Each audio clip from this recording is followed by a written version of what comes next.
Hello everyone, welcome to Cookbook and my journeys. ഇന്ന് ഞാനിവിടെ പറയാൻ പോകുന്നത് ഒരു ചൂരമീൻ്റെ ഒരു സ്പെഷ്യൽ കുഴമ്പ് രൂപത്തിലുള്ള ഒരു കറിയാണ്. അപ്പം അതിൽ വേണ്ടുന്ന എന്തൊക്കെ ഇൻഗ്രീഡിയൻസ് ആണ് എന്ന് നമുക്ക് നോക്കാം. ഇത് പിന്നെ എല്ലാവരും സാധാരണ കറിയാണ് ഉണ്ടാക്കുന്നത്. അപ്പം ഞാനും വിചാരിച്ചു ഇന്ന് ചൂരമീൻ്റെ ഒരു കുഴമ്പ് രൂപത്തിലുള്ള ഒരു അവിയൽ പരുവത്തിൽ ഒരു കറി ഉണ്ടാക്കാം. അതിന് വേണ്ടുന്ന ഇൻഗ്രീഡിയൻസ് എന്തൊക്കെയാണെന്ന് നമുക്ക് നോക്കാം. ആദ്യം വെളുത്തുള്ളി ഒന്ന് ചതച്ച് നമ്മൾ എടുക്കാം. വെളുത്തുള്ളി എന്ന് പറയുന്നത് നമ്മൾ സാധാരണ കറിക്ക് നമ്മൾ വെളുത്തുള്ളി ഇടലില്ല. എങ്കിലും വെളുത്തുള്ളി ഇടുന്ന എന്തിനാന്ന് വെച്ചാൽ ഈ വായു അസുഖം ഉള്ളവർ വായു കയറാതിരിക്കാൻ ഈ ചൂരമീന് ഗ്യാസ് ഉണ്ട്. അപ്പോൾ അതൊന്നും വരാതിരിക്കാൻ വേണ്ടിയിട്ടാണ് കൂടുതൽ നമ്മൾ വെളുത്തുള്ളി ചതച്ച് ഇടുന്നത്. അധികം നമ്മൾ ചതക്കില്ല, ഒന്ന് കല്ലിൽ വെച്ച് ഇങ്ങനെ ഒന്ന് തട്ടത്തേ ഉള്ളൂ, തട്ടിയിട്ട് ചതച്ച് ഇടത്തേ ഉള്ളൂ. അപ്പോൾ അങ്ങനെ. പിന്നെ ചില സ്ഥലങ്ങളിലാണെങ്കിൽ ഇതിൻ്റെ മണമില്ലാതെ ആരും കഴിക്കില്ല. അവർക്കെല്ലാം തേങ്ങയിലായാലും എല്ലാത്തിലും അരച്ച് ചേർക്കുന്ന കൂട്ടാണ് അവർക്ക് വേണ്ടിയത്. അങ്ങനെ വേണ്ടിയവർക്ക് അങ്ങനെ ചെയ്യാം, ഇങ്ങനെ വേണ്ടിയവർക്ക് ഇങ്ങനെയും ചെയ്യാം. വെളുത്തുള്ളി, പിന്നെ ഇഞ്ചി ചതച്ച് പൊടിയായിട്ട് അരിഞ്ഞ് വെച്ചതാണ്, ഇല്ലെങ്കിൽ ഇഞ്ചി കടിക്കും. അതുകൊണ്ട് ഇഞ്ചി ഒരു ചെറിയൊരു കഷ്ണം, കൂടുതലൊന്നും വേണ്ട, ചെറിയൊരു കഷ്ണം. കൂടുതലായാലും അതിൻ്റെയൊക്കെ മണം അധികമാവും, വല്ലാത്തൊരു ചവയുണ്ടാവും. പിന്നെ ഗ്രാമിൻ്റെ ഇല ഒരു രണ്ടെണ്ണം ടേസ്റ്റിനാണ്. അത് കഴിഞ്ഞിട്ട് ഗ്രാമ്പു ഒരു 4 പൂവ്, ഗ്രാമിൻ്റെ ഒരു 4 പൂവ്, 2 കഷ്ണം, ചെറിയ 2 കഷ്ണം ഇതുപോലുള്ള 2 കഷ്ണം പട്ടയാണ്. കൂടണ്ട, ഏതും കൂടിക്കൂടാ. പിന്നെ ഇത് വന്നിട്ട് സ്റ്റാർ പൂവാണ്. സ്റ്റാർ പൂവിൻ്റെ 3 അല്ലി മതി, കൂടുതൽ വേണ്ട. 3 അല്ലി സ്റ്റാർ പൂവിൻ്റെ.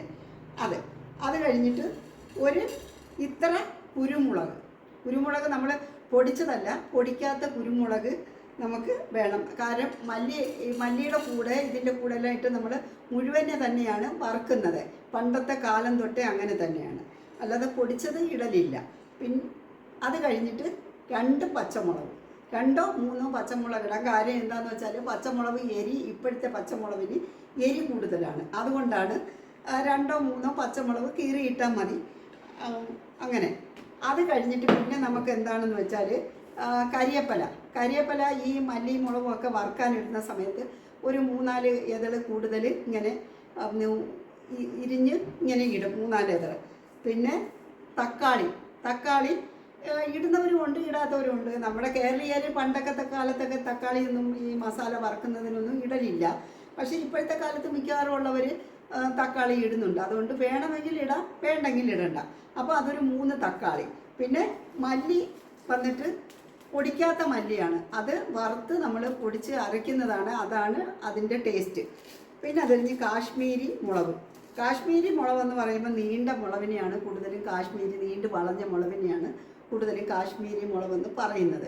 അപ്പോൾ ഈ കാശ്മീരി മുളക് 1 കിലോ മീന് ഒരു 30 എണ്ണം മതി, അതിൽ കൂടുതൽ വേണ്ട. പിന്നെ അതിൽ കൂടുതൽ വേണമെങ്കിൽ പച്ചമുളകിൻ്റെ എരി, കുരുമുളകിൻ്റെ എരി ഇതെല്ലാം അതിനകത്ത് ചേരുന്നുണ്ട്. അതുകൊണ്ട് 30 പച്ചമുളക് പിന്നെ കാശ്മീരി മുളക് കൂടിപ്പോയാൽ മതിയാവും. അപ്പോൾ ഇത് 1 കിലോ മീനിൻ്റെ മുളകാണ് ഈ 30 എണ്ണം. അത് നമ്മൾ എണ്ണി വെച്ചിരിക്കുന്നതാണ്. അങ്ങനെ എണ്ണി എടുക്കുമ്പോൾ നമുക്കതിൻ്റെ അളവ് തെറ്റത്തില്ല, കണക്ക് കറക്റ്റായിരിക്കും. പിന്നെ ചെറിയ ഉള്ളി, വലിയ സവാളയല്ല ഇതിന് വേണ്ടിയത്. പിന്നെ ഇന്നത്തെ കാലത്ത് എളുപ്പ വഴിക്ക് എല്ലാവരും വലിയ സവാള ഇട്ട് ഉണ്ടാക്കുന്നുണ്ട്. പക്ഷെ വലിയ സവാള ഇടുമ്പോൾ അതിൻ്റെതായ ഒന്ന് ടേസ്റ്റ് കുറയും. അപ്പോൾ ചെറിയ സവാള ഞാനിവിടെ വെച്ചിരിക്കുന്നതാണ് ഇത്. അത് പൊളിച്ച് ഇങ്ങനെ ഉരിച്ച് വെച്ചിരിക്കുകയാണ്, അതാണ് വെച്ചിരിക്കുന്നതിൻ്റെ ഇത്. അപ്പോൾ അത് ഞാൻ കാണിക്കാൻ എടുത്തതാണ്. ചെറിയ ഉള്ളി ഇത്രയും, ഒരു കൈ, നമ്മുടെ ഒരു കൈക്ക് ഒരു കൈ ചെറിയ ഉള്ളി. അപ്പോൾ ഒരു 100 ഗ്രാം 150 ഗ്രാം കാണും ഇത്രയും എടുത്താൽ. അപ്പോൾ അത്രയും ഒരു ചെറിയ ഉള്ളി എടുക്കുന്നുണ്ട്. പിന്നെ ഇത്രയാണ് ഇതിൻ്റെയൊക്കെ ഇൻഗ്രീഡിയൻസ്. പിന്നെ ഉപ്പ്, മഞ്ഞൾപ്പൊടി ഇതൊന്നും പറയേണ്ട ആവശ്യമില്ല, എല്ലാവർക്കും അറിയാം. എങ്കിലും ചിലവർക്ക് ഉപ്പിടണോ മഞ്ഞൾപ്പൊടി ഇടണോ എന്നുണ്ടാവും. ഞാനിത് കൂടുതലും കൂടിയും എല്ലാവർക്കും അറിയാവുന്ന കാര്യമായാലും ബാച്ചിലർക്കൊന്നും ഇപ്പോഴത്തെ കാലത്ത് അറിയില്ല. കാര്യം അവർ രാവിലെ പഠിക്കാൻ പോകുന്നു, പിന്നെ വന്നു കഴിഞ്ഞാൽ അവർക്ക് ക്ഷീണമായിരിക്കും. അപ്പോൾ പിന്നെ അടുക്കളയിൽ കയറാനോ എടുക്കാനോ ഒന്നും നേരം കാണത്തില്ല. അപ്പോൾ അത് അങ്ങനെ പോകും. അപ്പോൾ ഉപ്പിടണോ, ഉപ്പ് പറഞ്ഞില്ലല്ലോ, മഞ്ഞൾപ്പൊടി ഇടണോ, പുളി ഇടണോ എന്നൊക്കെ പറയും. അപ്പം നമ്മളിതിന് കുടംപുളിയാണ് ചേർക്കുന്നത്. പിടിപുളിയാണ് കുടംപുളിയെ കാട്ടി ഒന്നും കൂടെ നല്ലത്. അപ്പം ചിലർക്ക് വന്നിട്ട് കുടംപുളി അത്ര ഇഷ്ടമാവില്ല, പിടിപുളിയായിരിക്കും. ചിലർക്ക് വന്ന് പിടിപുളിയായിരിക്കും ഇഷ്ടം, കുടംപുളി ആയിരിക്കത്തില്ല. ഇങ്ങനെ വ്യത്യാസങ്ങളുണ്ട്. പിന്നെ ഇതിൻ്റെ കൂടെ നമ്മൾ മാങ്ങ വേണമെങ്കിലും, മാങ്ങ സീസൺ ഉണ്ടെങ്കിൽ മാങ്ങ വേണമെങ്കിലും ഇടാം. മാങ്ങ ഇടാത്ത സ്ഥലങ്ങളൊക്കെ ഉണ്ട്. അപ്പോൾ അവർക്ക് വേണമെങ്കിൽ കുടംപുളിയോ പിടിപുളിയോ ഏത് പുളി വേണമെങ്കിലും അവർക്കും ഉപയോഗിക്കാം. അപ്പം അങ്ങനെയുള്ള സ്ഥലത്ത് ഞാൻ കണ്ടായിരുന്നു മാങ്ങ ഇടാത്ത സ്ഥലങ്ങളുമുണ്ട്. മാങ്ങ അവർക്ക് കറിക്ക് അകത്ത് ചേർക്കുന്നത് ഇഷ്ടമല്ല. എപ്പോഴെങ്കിലും ഒന്ന് ചേർത്താൽ ചേർത്തു, അത്രയേ ഉള്ളൂ. പക്ഷെ നമ്മുടെ നാട്ടിലൊക്കെ ആണെങ്കിൽ തെക്കൻ തിരുവിതാംകൂറിലോട്ടാണെങ്കിൽ മാങ്ങ ഉണ്ടെങ്കിൽ മാങ്ങ തന്നെയേ ഇട്ട് കറി വെക്കത്തുള്ളൂ. അപ്പം അതിൻ്റെ ടേസ്റ്റ് വേറൊന്നാണ്. അങ്ങനെ അപ്പോൾ ഇത്രയാണ് ഇതിൻ്റെ ഇൻഗ്രീഡിയൻസ്. ഇത് പിന്നെ നമ്മൾ എടുത്തിട്ട് വറുക്കണം. വറുത്ത് വെച്ചിരിക്കുന്നതാണ്. അപ്പോൾ വറുക്കുന്ന സമയത്ത് വേണ്ട മല്ലി, മുളക്, കുരുമുളക്, പിന്നെ 2 ഉലുവ, പിന്നെ ഇഞ്ചി, ഇതെല്ലാം അങ്ങോട്ട് മാറ്റി വെച്ചില്ലേ. ഈ വറുക്കുന്നത് മാത്രം മല്ലിയും മുളകുമാണ്. അതിൻ്റെ കൂടെ ഈ ചെറിയ ഉള്ളി ഇത്രയും ചെറിയ ഉള്ളിയും കൂടെ ഇട്ട് ഇതിൻ്റെ കൂടെ ഇട്ട് വറുത്ത് വെച്ചിരിക്കുന്നതാണ്. ചെറിയ ഉള്ളി എന്താണ്ട് വറുത്ത് ഇങ്ങനെ നല്ല മസാല പോലെ ആയി വരുന്നതാണ് ഈ ചെറിയ ഉള്ളി ഇങ്ങനെ. അപ്പോൾ ഇതേപോലെ വറുക്കുന്നുണ്ട്. ഇതിൻ്റെ കൂടെ കുരുമുളകും 2 ഉലുവ പൊടിയും പട്ടയും ഗ്രാമ്പും, പിന്നെ ഞാൻ പറഞ്ഞില്ലേ ഗ്രാമ്പു, പട്ട, ഇതെല്ലാം നമ്മൾ ചേർക്കുന്നുണ്ട്. പിന്നെ ഇഞ്ചിയും വെളുത്തുള്ളിയൊന്നും നമ്മൾ അധികം ഫ്രൈ ചെയ്യാനിടത്തില്ല. അത് കറി വയ്ക്കുമ്പോൾ കറിയുടെ കൂടെ തന്നെ ഇഞ്ചിയും വെളുത്തുള്ളിയും പച്ചമുളകും നമ്മൾ ഇതിനകത്ത് ചേർക്കുന്നുണ്ട്.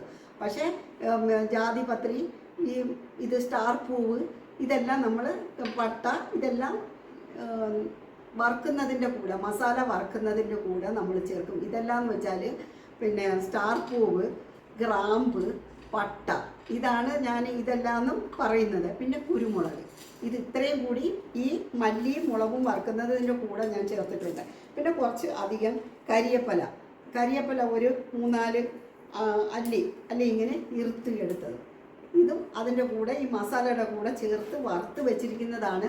ദാണ്ട ഇത് കണ്ടില്ലേ, ഇത് ഇത്രയും കഴിഞ്ഞാൽ ഇതിൻ്റെ ഐറ്റം കഴിഞ്ഞു. പിന്നെ നമ്മൾ മീൻ നേരത്തെ തന്നെ കഴുകി ഉപ്പിട്ട് ഒന്ന് കഴുകി എടുത്ത് നമ്മൾ വെച്ചിട്ടുണ്ട് മീൻ. അപ്പോൾ അതെല്ലാം കഴിഞ്ഞപ്പോൾ ഇത് നമ്മൾ ഗ്രൈൻഡറിലിട്ട് പൊടിക്കണം. ആദ്യം ചെറിയ ഗ്രൈൻഡറിൽ ഈ മല്ലിയെല്ലാം പൊടിച്ച് എടുത്തതിന് ശേഷം വലിയ മിക്സിക്കകത്ത് നമ്മൾ ആദ്യം ചെറിയ മിക്സി പൊടിക്കുക. ഗ്രൈൻഡറെല്ലാം തെറ്റിപ്പോയി, വലിയ മിക്സിയിൽ പൊടിക്കുക. പിന്നെ നമ്മൾ ഇത് വന്നിട്ട് വലിയ മിക്സി തന്നെ ഈ മുളക് പൊടിയെല്ലാം ഇട്ടിട്ട് അരയ്ക്കുക. നല്ലപോലെ അരച്ചെടുത്ത് കഴിഞ്ഞാൽ കറി റെഡിയായി കഴിയുമ്പോൾ ചട്ടി വയ്ക്കുക, കറി കലക്കി അതിനകത്ത് ഇടുക.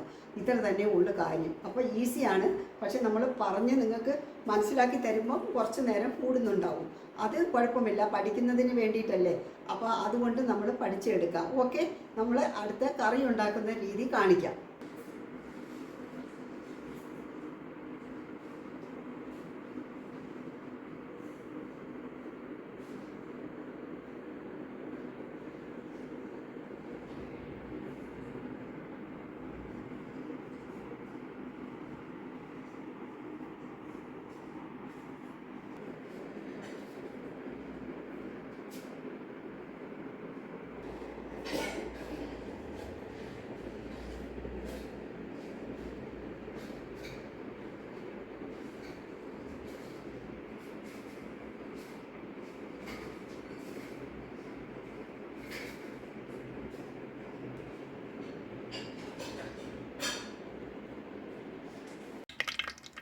ചട്ടി വെച്ചു. എന്നിട്ട് നമ്മൾ വെളിച്ചെണ്ണയാണ് ഇതിനകത്ത് ഒഴിക്കുന്നത്. വെളിച്ചെണ്ണ ഒഴിച്ച് 2 കരിയേപ്പില ഇട്ടിട്ടുണ്ട്. എണ്ണ ചൂടായോ എന്നറിയാൻ വേണ്ടിയിട്ടാണ് കരിയേപ്പില ഇടുന്നത്. അപ്പോൾ കരിയേപ്പില ഇട്ട് തീ ഒന്ന് സിമ്മിലാക്കി കൊടുക്കുക. കാര്യം തീ നല്ലതുപോലെ ആയപ്പോൾ എണ്ണ നല്ല ചൂടായി വന്നാൽ നമുക്കറിയാം. അപ്പം നമ്മൾ ചെറിയ ഉള്ളി അരിഞ്ഞത് ഇട്ട് കൊടുക്കുക. ഇട്ട് കൊടുത്തിട്ട് നമ്മൾ ഒന്ന് ഇളക്കി കൊടുക്കണം.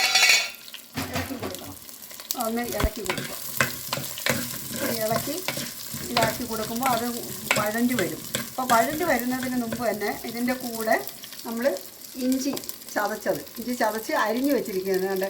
ചെറുതായിട്ട് അരിഞ്ഞു വെച്ചിരിക്കുകയാണ്. ഇഞ്ചി ചതച്ച് ഇട്ട് കൊടുക്കുകയാണ്. പിന്നെ പച്ചമുളക് 3 എണ്ണം, അത് 2ആയിട്ട് കീറിയത് നമ്മൾ ഇട്ട് കൊടുക്കുക ഇതിനകത്ത്. അതിന് ശേഷം നമ്മൾ വെളുത്തുള്ളി ഇതാണ്ട ചതച്ച് ഇങ്ങനെ വെച്ചിരിക്കുകയാണ്. ഇതാണ്ട് ഇതായിട്ട് ചതച്ചതാ ഇങ്ങനെ വെച്ചിരിക്കുകയാണ്. അപ്പോൾ ആ വെളുത്തുള്ളിയും ഇതിൻ്റെ കൂടെ ഇട്ട് കൊടുക്കുക. വെളുത്തുള്ളി ഇടുന്ന എന്തിനെന്ന് വെച്ചാൽ ഗ്യാസ് വരാതിരിക്കാനാണ്. അപ്പോൾ അതിൻ്റെ കൂടെ ഇട്ടു അതൊന്ന് നല്ലതുപോലെ വഴണ്ട് വരും. അപ്പോൾ വഴണ്ട് വരുന്ന സമയത്ത് ഇതിനകത്ത് പിന്നെ നമ്മൾ വെള്ളമൊന്നും ഒഴിക്കേണ്ട ആവശ്യമില്ല. അതുകൂടെ നമ്മൾ ഇതിൻ്റെ കൂടെ തക്കാളിയും കൂടെ ഇട്ട് കൊടുക്കുക. തക്കാളിയും കൂടെ അതിൻ്റെ കൂടെ ഇട്ട് കൊടുക്കുമ്പോൾ ആ വെള്ളത്തിൻ്റെ നനവിൽ ഇത് നല്ലപോലെ ഉള്ളിയും എല്ലാം വഴണ്ട് വന്നോട്ടെ. അപ്പം നമ്മൾ കുറച്ച് ഉപ്പും കൂടി ഇട്ട് കൊടുക്കും. ഉപ്പിട്ട് കൊടുക്കുന്നത് വേഗം തന്നെ വേകാൻ വേണ്ടിയിട്ടാണ്. ആവശ്യത്തിന് ഒരു ടീസ്പൂണ് ഉപ്പിട്ട് കൊടുക്കുക. ഇത് പിങ്ക് സാൾട്ടാണ് ഇവിടെ ഇടുന്നത്. അപ്പോൾ ഒരു ചെറിയ ഇതിന് 2 ടീസ്പൂൺ ഇട്ട് കൊടുത്ത് പിന്നെ നമുക്ക് വേണ്ടി വരുമ്പോൾ നമ്മൾ ഉപ്പ് ഇട്ട് കൊടുത്താൽ മതി. അളവിനുള്ള ഉപ്പ് ഇട്ട് കൊടുത്തിട്ടാൽ മതി. അപ്പോൾ അതിന് വേണ്ടിയിട്ട് നമ്മളൊന്ന് ഇളക്കി കൊടുക്കും. അപ്പം ഒന്ന് ഇളക്കി ആ ഉപ്പും കൂടെ ഇതിനകത്ത് പിടിച്ചോട്ടെ. അപ്പോൾ കുറച്ച് നമ്മൾ മഞ്ഞൾപ്പൊടിയും കൂടെ ഇട്ട് കൊടുക്കണം. മഞ്ഞൾപ്പൊടി ഇടുമ്പം പിന്നെ അടിയിലൊന്നും കരിയത്തില്ല. കരിഞ്ഞാലും ആ കരിഞ്ഞ കളർ നമുക്ക് കാണാനുണ്ടാവത്തില്ല. അപ്പോൾ അതുകൊണ്ട് ഇത്ര മഞ്ഞൾപ്പൊടി ഒരു 1/2 ടീസ്പൂണാണ്. അതുകൊണ്ട് ഇത്രയും മഞ്ഞൾപ്പൊടി നമുക്ക് ഇടാം. ആ ചെറിയ ടീസ്പൂണിന് 1 ടീസ്പൂൺ മഞ്ഞൾപ്പൊടി ഇട്ട് കൊടുത്തിരിക്കുകയാണ്. അപ്പോൾ ഈ മഞ്ഞൾപ്പൊടിയും കൂടെ പിടിച്ചിട്ട് ഇത് നല്ലതുപോലെ ഒന്ന് ഇളവി വഴണ്ടി വരും. അപ്പോൾ ഇതിൽ നമ്മൾ ഇടയ്ക്കൊന്ന് ഇളക്കി കൊടുത്താൽ മതി. അപ്പോൾ ഈ തക്കാളിയും കൂടെ ഇതിനകത്ത് പിടിച്ചിട്ട് അതിൻ്റെ വെള്ളത്തിൽ ഇത് ആവും. അപ്പോൾ ഇതൊന്ന് ആയിക്കോട്ടെ. ആയതിന് ശേഷം വേണം നമ്മൾ മീനിടാൻ. മസാല ഇടും. ശരി, ഒന്നാവട്ടെ തൽക്കാലം. അത് തീ ഒന്ന് കൂട്ടി വെച്ച് കൊടുക്കുക. അപ്പോൾ തീ കൂട്ടി വെച്ച് കൊടുക്കുമ്പോൾ അത് വേഗം തന്നെ ഒന്ന് വഴണ്ടി വരും. ഇടയ്ക്ക് നമ്മളൊന്ന് ഇളക്കി കൊടുക്കുക.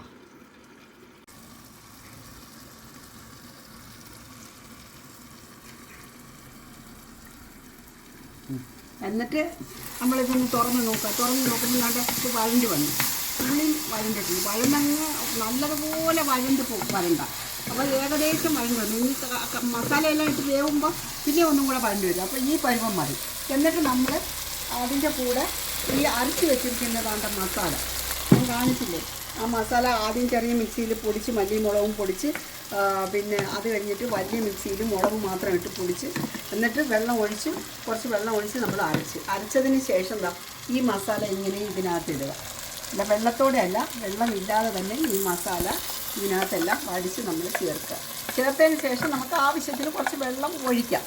അപ്പം ഒഴിക്കുന്നതിന് മുമ്പ് ഞാൻ പറഞ്ഞില്ലേ നമ്മൾ വഴറ്റിയെടുക്കുന്നതാണ് ഉള്ള രൂപത്തിലുള്ള കറിയാണ്. അപ്പോൾ അതുകൊണ്ട് ഇതിന് അധികം വെള്ളം അങ്ങനെ ഒഴിക്കണ്ട. വേവാനുള്ള വെള്ളം മാത്രം ഒഴിച്ചാൽ മതി. അപ്പോൾ ഈ മസാല വേവാൻ വേണ്ടിയിട്ടാണ് വഴറ്റി ഈ മസാല ഇതിൽ തന്നെ തിരിച്ച് വേവുന്നതിൻ്റെ കൂടെ നമ്മൾ കുടംപുളി ആദ്യം കുറച്ച് ചൂടുവെള്ളം ഒഴിച്ച് വെച്ച് അത് കഴുകി എടുത്തതിന് ശേഷം രണ്ടാമത്തെ വെള്ളത്തിൽ കഴുകി മൂന്നാമത്തെ വെള്ളത്തിൽ ഇത് ഇട്ടതാണ്. എന്നിട്ട് ഈ കുടംപുളി നമ്മൾ ഇതിനകത്തേക്ക് ഇടുവാണ്. ഒരു 4-5 എണ്ണം. ഇത് പുളിപ്പുള്ള കുടംപുളിയാണ്. ചില സ്ഥലത്തൊക്കെ കറി വെച്ചതിന് ശേഷം ഊറ്റി കൊണ്ടുവന്നിട്ട് പിന്നെ അവർ വെയിലത്ത് വെച്ച് ഉണക്കി പിന്നെയും എടുക്കും. അത് നമ്മളൊരു 10-15 ഇട്ടാലും പുളി ഉണ്ടാകത്തില്ല. ഇതെന്ന് വെച്ചാൽ നമ്മൾ വയനാട്ടിൽ പോയപ്പോൾ ഒറിജിനലായിട്ട് വാങ്ങിയിട്ടുള്ള കുടംപുളിയാണ്. അവിടെ നല്ല കുടംപുളി കിട്ടും, നിലമ്പൂരും കിട്ടും. ഇവിടെ നിന്നും നമ്മൾ വാങ്ങിച്ചുകൊണ്ട് വന്നിരുന്നു. അപ്പോൾ അതൊക്കെയാണ്. അപ്പോൾ നല്ല പുളിയാണ്. അതുകൊണ്ട് ഒരു 5 അതൾ ഇട്ടാൽ മതി. ഇട്ടാൽ തന്നെ അതിന് നല്ല കടുപ്പം കൂടുതലാണ്. എന്നിട്ട് അതേ മസാലയിൽ നമ്മൾ ഒന്നൊന്ന് അടച്ച് വയ്ക്കുക. അടച്ച് വെച്ചതിന് ശേഷം പിന്നെ നമ്മൾ മീനിട്ടാൽ മതി. അപ്പോൾ ഒരു 5 മിനിറ്റ് ഒന്ന് അടച്ച് ഒന്ന് ആവിയിൽ ആ മസാലയൊന്ന് വേവട്ടെ.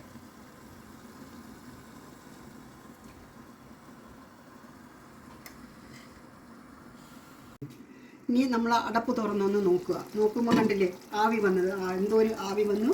കുറച്ച് നേരം ആയപ്പോഴത്തേക്ക് അതിൻ്റെ ഉപ്പും മസാലയെല്ലാം മീനിനകത്തൂടെ പിടിച്ച് കഴിഞ്ഞപ്പോഴത്തേക്ക് ഒരു 10 മിനിറ്റിൽ മേലായിട്ടുണ്ട് നമ്മൾ വെച്ചിട്ട്. അപ്പം മീനിനകത്ത് എല്ലാം പിടിച്ച്. അപ്പോൾ ഇനി നമ്മൾ കുറച്ചത് വേവുന്നതിന് വേണ്ടിയിട്ടുള്ള കുറച്ച് വെള്ളം ഒഴിക്കണം. അപ്പോൾ ഈ വെള്ളം എങ്ങനെയെന്ന് വെച്ചാൽ ഈ വെള്ളം നമ്മൾ ഈ മസാലയാണ്, അരപ്പ് കഴിക്കിയ മസാലയാണിത്. അപ്പോൾ ആ വെള്ളം കുറച്ച് അടുപ്പിൽ വെച്ച് ഒന്ന് നല്ല തിളപ്പിച്ചിട്ട് ഇതിൽ നിന്ന് നമുക്ക് ആവശ്യത്തിനുള്ള വെള്ളം മാത്രം ഒഴിച്ചാൽ മതി. നമ്മൾ ഡ്രൈ ആണെന്നല്ല പറഞ്ഞിരിക്കുന്നത്, കുഴമ്പ് രൂപത്തിലുള്ള. അപ്പോൾ ആ കുഴമ്പ് രൂപത്തിൽ വേകുന്നതിനുള്ള ഡ്രൈ ആയിട്ടുള്ള വെള്ളം മാത്രം ഒഴിച്ചാൽ മതി. അപ്പോൾ അതൊന്ന് വേകണം. അപ്പം ഇത്രയും കുഴമ്പ് രൂപത്തിൽ ഇരിക്കണമെങ്കിൽ ഇതിലും ഇരിക്കണമെങ്കിൽ കുറച്ചും കൂടെ വെള്ളം ഒഴിക്കണം. അപ്പോൾ ഒന്നും കൂടെ ഒന്ന് വേകും. ചൂര മീൻ നല്ല വേവുണ്ട്. അപ്പോൾ ചൂര മീൻ വേവുന്ന കണക്ക് വേണം നമ്മൾ വെള്ളം ഒഴിച്ച് വേവിക്കാൻ. അല്ല അത് പോരാ, വെന്തില്ല എന്നുണ്ടെങ്കിൽ പിന്നെയും നമ്മൾ വെള്ളം ഒഴിക്കേണ്ടി വരും. അപ്പോൾ അതുകൊണ്ട് അതൊന്ന് നല്ല വെന്തോട്ടെ. ഇത് അതിൻ്റെ വേവിനുള്ള വെള്ളം ഉണ്ടാവും. ഇത്ര തന്നെ മതി. എന്നിട്ട് ഇത് ചെറിയ തീയിൽ നമ്മൾ വേവിക്കുക. വലിയ തീ ഇടേണ്ട ആവശ്യമില്ല. ചെറിയ സിമ്മിൽ തന്നെ ഇട്ടിരിക്കുന്നത്. അപ്പോൾ അത് സിമ്മിൽ തന്നെ ഇരുന്നാൽ മതി. ഒരു 1/4 മണിക്കൂറിനകം അത് വേവും. അപ്പോൾ 1/4 മണിക്കൂറായപ്പോൾ കാലും അര. അപ്പോൾ അത് വെന്ത് നല്ല ഡ്രൈ ആയി. നല്ല ആവശ്യത്തിനുള്ള ഡ്രൈയും നല്ല കുഴമ്പ് രൂപം കണ്ടില്ലേ? കാണാൻ എന്തൊരു രസമായിട്ടുണ്ട്. കൂട്ടാനും അതുപോലെ നല്ല ടേസ്റ്റ് ആയിരിക്കും. ഒന്ന് വെക്കുക, ഒന്ന് കൂട്ടി നോക്കുക കേട്ടോ. അപ്പോൾ ഇതിനി ഒരു പാത്രത്തിലേക്ക് നമ്മൾ മാറ്റണം. അത്രയേ ഉള്ളൂ.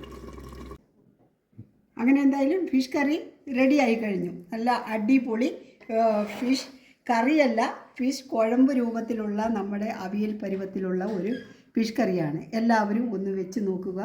ഈസിയാണ് കേട്ടോ. അടുത്ത ഒരു എപ്പിസോഡുമായി അടുത്തതിൽ കാണാം. നമുക്ക് ഇഷ്ടപ്പെട്ടെങ്കിൽ ലൈക്ക് അടിക്കുക, ഷെയർ ചെയ്യുക. Okay, by.